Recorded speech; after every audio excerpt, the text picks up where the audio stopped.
Gramática persa, verbos compostos. Em persa, os verbos podem ser simples ou compostos.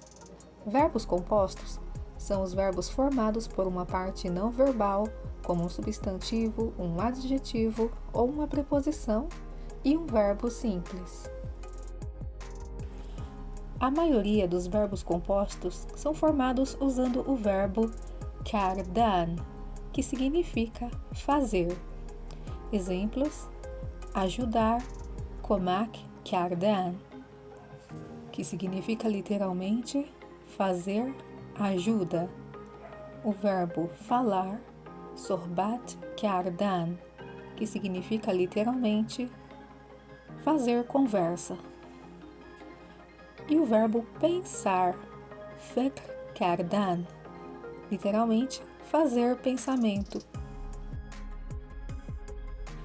Outros exemplos de combinações comuns nos verbos compostos são formadas pelos seguintes verbos: zadan, que significa bater.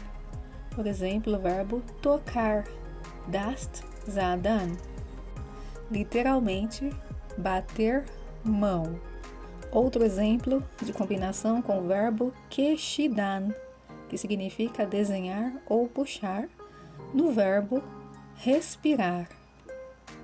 Nafas keshidan, literalmente respiração, puxar. Outras combinações com o verbo gereftan, que significa pegar. No verbo aprender, yod gereftan, literalmente pegar memória. Com o verbo doshtan, que significa ter.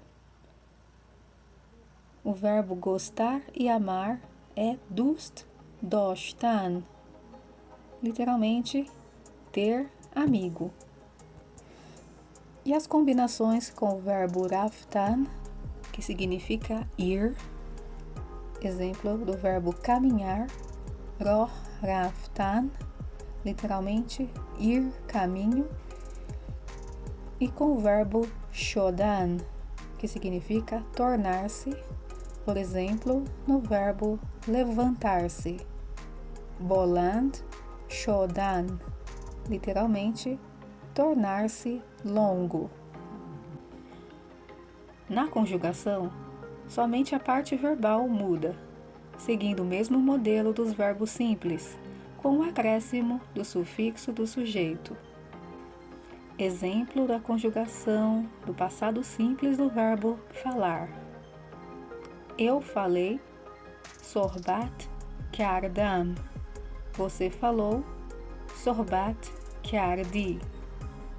E o exemplo da conjugação no presente simples do verbo falar: eu falo, sohbat mikonam. Você fala, sohbat mikoni. Obrigada por assistir. Se você tiver alguma dúvida ou sugestão, escreva nos comentários. Até a próxima aula!